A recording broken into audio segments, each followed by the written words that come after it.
Selamat datang di channel Pemuja Malam. Jangan lupa like, share, and subscribe ya.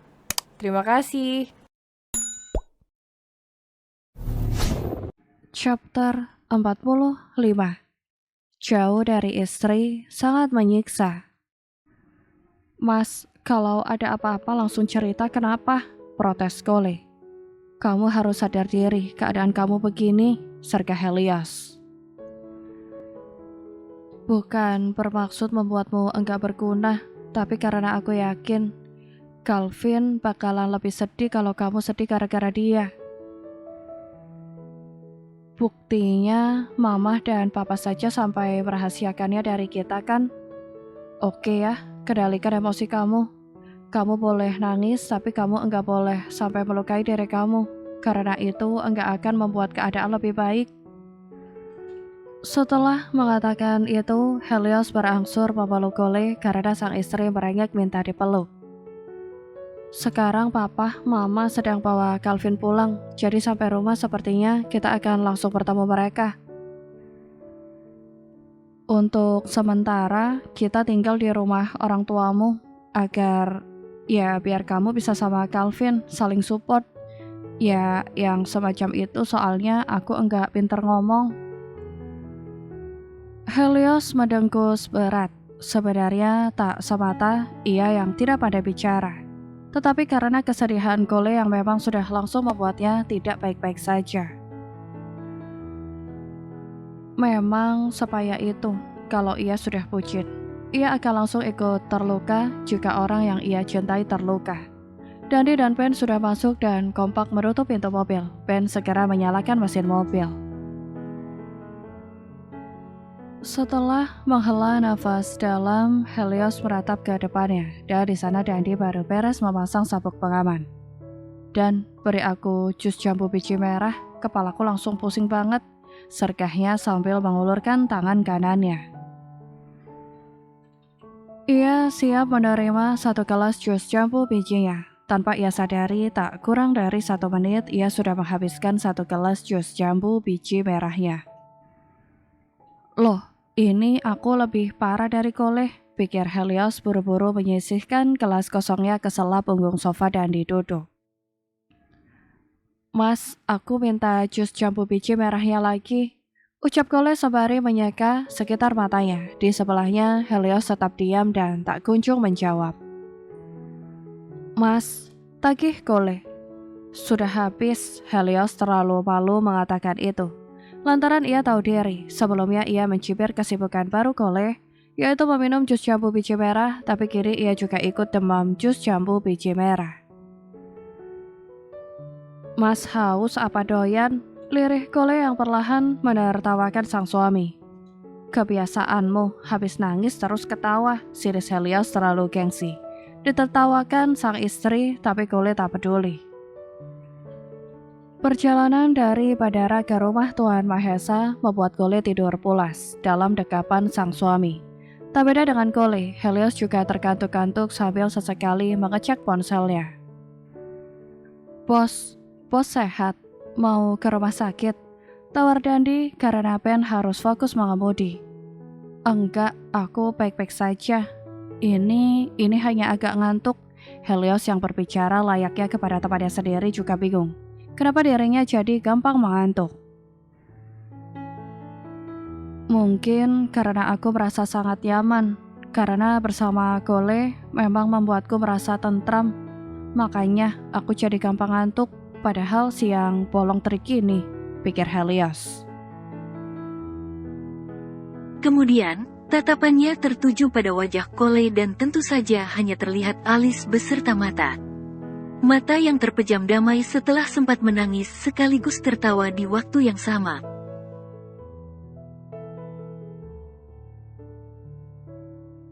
Seunik itu memang istrinya, jarang ada manusia berisik, merepotkan, tapi selalu membuatnya rindu. Apalagi jika Kole sedang penuh perhatian dengan sikapnya yang sangat dewasa.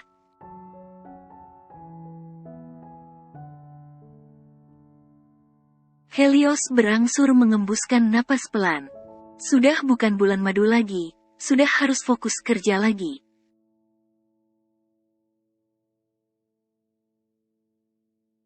LDR, ketemu paling hitungan jam bahkan menit. Astaga, jadi melow begini. Pantas Excel lebih memilih mengorbankan aku karena jauh dari istri memang sangat menyiksa, batinnya.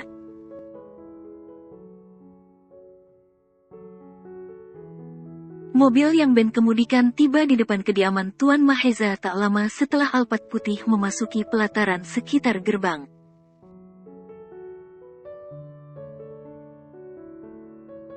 Ternyata mobil tersebut yang membawa Tuan Maheza, Ibu Aleya, dan juga Calvin. Helios dan Cole bergegas menyusul. Namun Helios segera sigap mencekal lengan kanan Cole lantaran istrinya itu nyaris jatuh karena menginjak ujung gamisnya sendiri.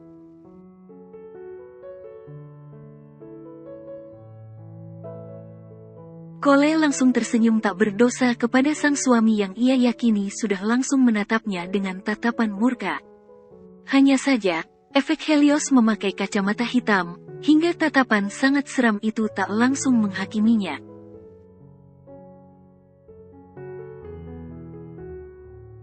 Pelan, lembut Helios tetap mencekal lengan kanan Cole, walau istrinya itu kembali melangkah.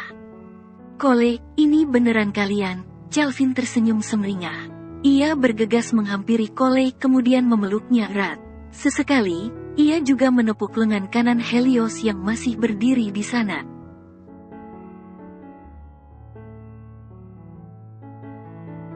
Calvin sudah terlihat layaknya orang sehat.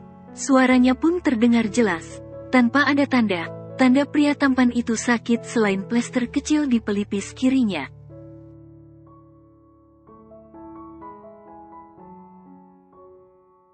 Mereka terlihat satu server, mirip juga, yang satu cantik dan memang cantik banget mirip boneka, sementara yang satu lagi terlalu tampan.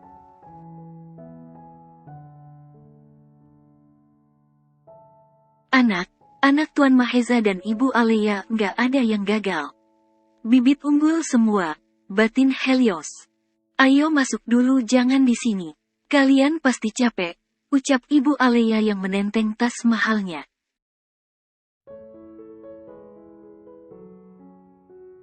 Bagi Helios, wajah Tuan Maheza apalagi Ibu Aleya terlihat sangat lelah. Seolah memang ada yang keduanya sembunyikan dan itu beban fatal.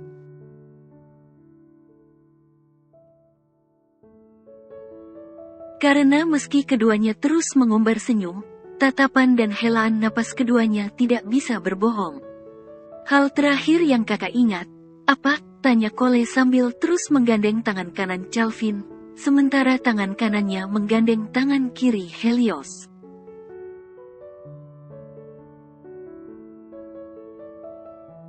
"Kita sedang menyiapkan pernikahan Kak Chico dan Mbak Azura," jujur Calvin bersedih. "Jauh banget," balas Cole tak kalah sedih.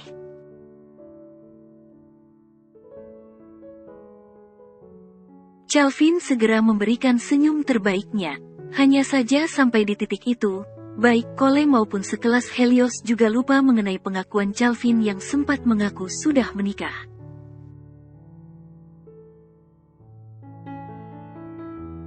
Tapi sampai saat ini belum sempat mereka klarifikasi lebih jauh. "Enggak apa-apa, yang penting semuanya sehat. Dan kamu, ini gini Masya Allah banget. Takjub aku."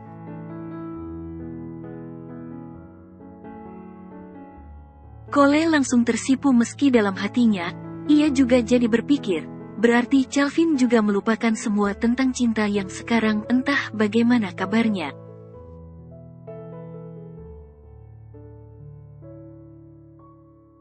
"Oh iya, Mas, nanti Mas mau berangkat jam berapa?"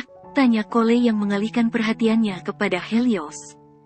"Sekitar 3:30 saja," sergah Helios yang kemudian memastikan waktu di arloji hitam pergelangan tangan kirinya.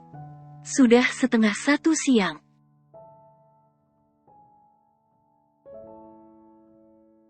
Loh, mau langsung pergi? Enggak cuti dulu, abis perjalanan jauh, istirahat dulu, Mas," ujar Ibu Aleya yang memimpin langkah.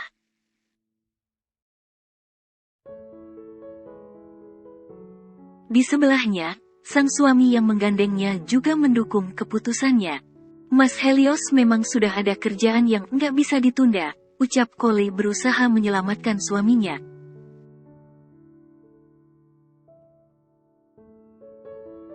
Jangan pergi setengah 4 pas ya, Mas. Kan masih kangen, memangnya? Acaranya jam berapa sih? Lanjutnya, dan langsung membuat orang tua beserta Calvin menertawakannya.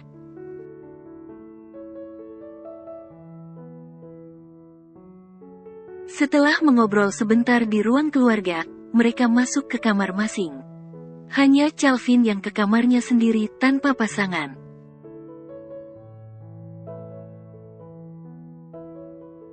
Satu tahun, apa saja yang telah kulupakan selama itu, sementara mobil yang aku kendarai baru saja mengarungi perjalanan rute Cilacap.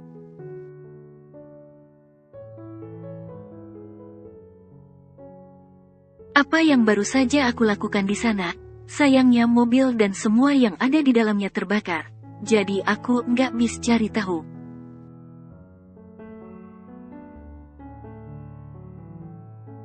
Mau balik ke Cilacap pun, sepertinya nggak mungkin karena papa mama nggak izinin. Mereka telanjur trauma takut aku kenapa? Kenapa? Pikir Calvin yang perlahan duduk di pinggir tempat tidurnya.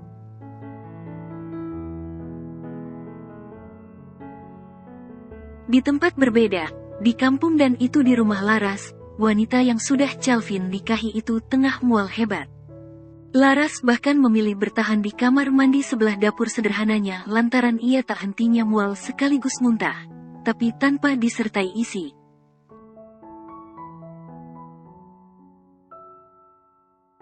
Usia pernikahan kami sudah 1 bulan lebih, sepertinya aku memang hamil. Namun, sampai sekarang Mas Calvin nggak bisa dihubungi.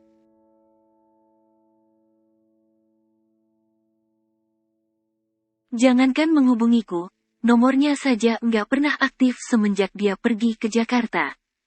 Walau ini bikin aku sangat sedih bahkan takut, aku hanya bisa berdoa semoga Mas Calvin baik-baik saja.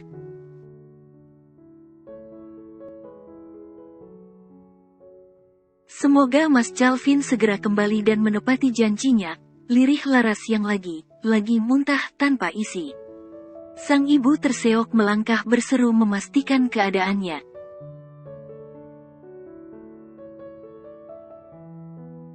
Lain dengan Laras yang masih menunggu kabar dari sang suami, di kamarnya, Cole yang masih dengan sang suami justru mendadak tak mau ditinggal.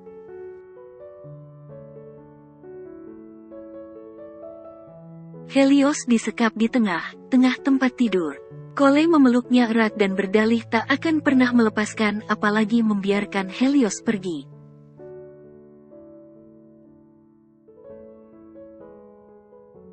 Besok pagi aku sudah pulang, paling telat pukul 9 pagi. Besok aku langsung pulang ke sini, yakin Helios masih diam layaknya tugu pahlawan.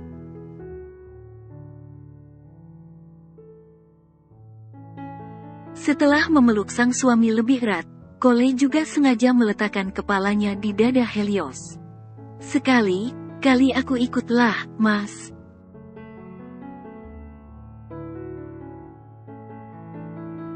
Jangan, bahaya, Helios langsung panik. Mas kan punya anak buah, dan aku bisa latihan bela diri, yakin Cole.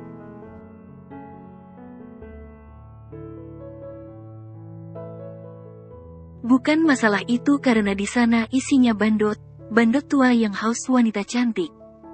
Bahaya kalau mereka sampai lihat kamu karena mereka pasti akan melakukan segala cara buat mendapatkan kamu, yakin Helios.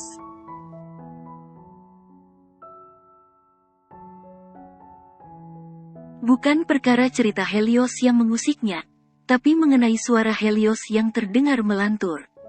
Dan setelah Cole pastikan, memang benar, suaminya ngantuk berat.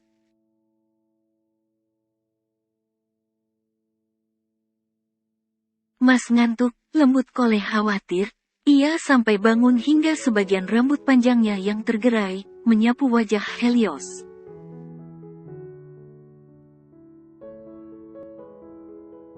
Cole, tolong pasang alarm dan wajib pukul 3:30. Aku ngantuk banget.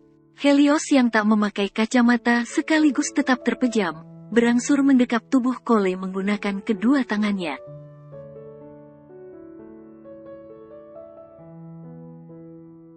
Namun karena Cole tetap diam, ia sengaja memanggilnya, menagih Cole agar segera menyanggupi. Iya, ini mau langsung pasang, yakin Cole bawel.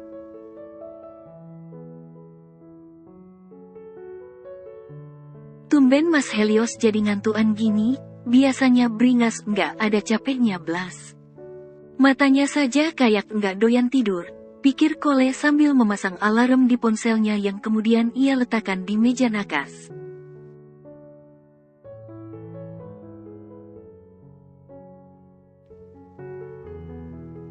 Baru dibangunkan, Helios sudah disambut dengan satu kantong berisi rantang susun warna biru.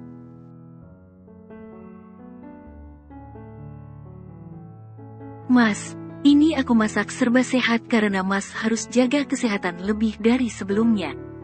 Ini aku juga bawa 2 liter air putih dan 1 termos jus jambu merah dengan manis terbatas, jelas Cole.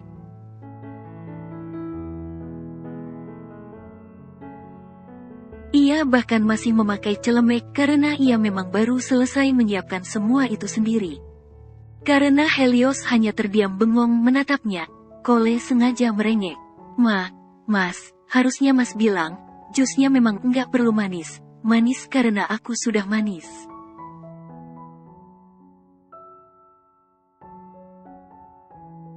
Bukannya mengikuti tuntunan sang istri, Helios justru mendengkus kemudian menunduk. Tentu Cole tidak kehabisan akal dalam mendapatkan perhatian suaminya.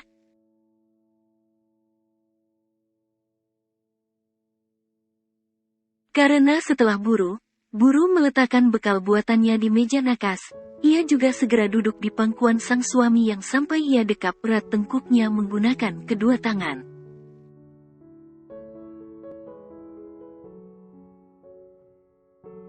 Detik itu juga terdengar Helios yang mendesah. Tolong ambilkan minum sekalian jusnya. Kepalaku agak pusing, lirih Helios dan Cole langsung siaga.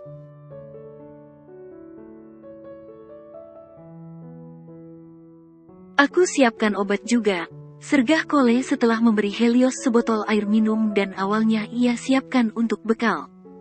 Helios membiarkan Cole pergi sambil minum melalui sedotan yang tersedia di botol bekal.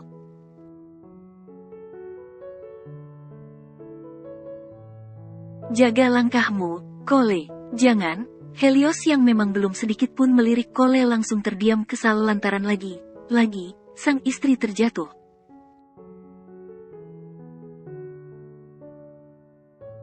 Aku baik saja, Mas. Aku baik saja. Bahkan meski Cole terus meyakinkan semuanya baik saja, Helios tetap tidak mau meliriknya.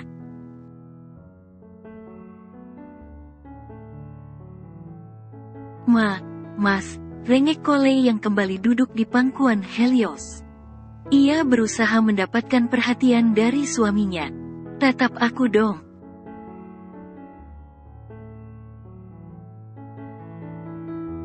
Aku sedang marah ke kamu karena kamu terus jatuh. Walau masih menggunakan suara lirih, kali ini Helios yang akhirnya menatap Cole memang mengomel.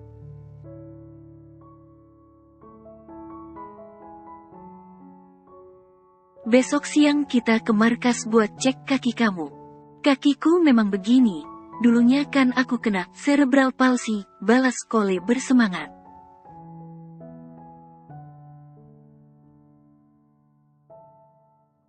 Harusnya kamu lebih berhati-hati, omel Helios lagi. Oke, balas Cole cepat kemudian membuka kotak obat di tangan kanannya. Itu obat khusus milik Helios yang ia dapatkan sesuai resep dokter.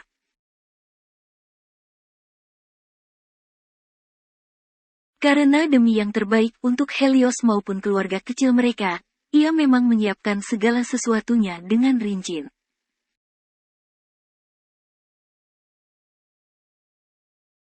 Meski untuk urusan jatuh, sampai detik ini, ia memang belum bisa mengontrolnya.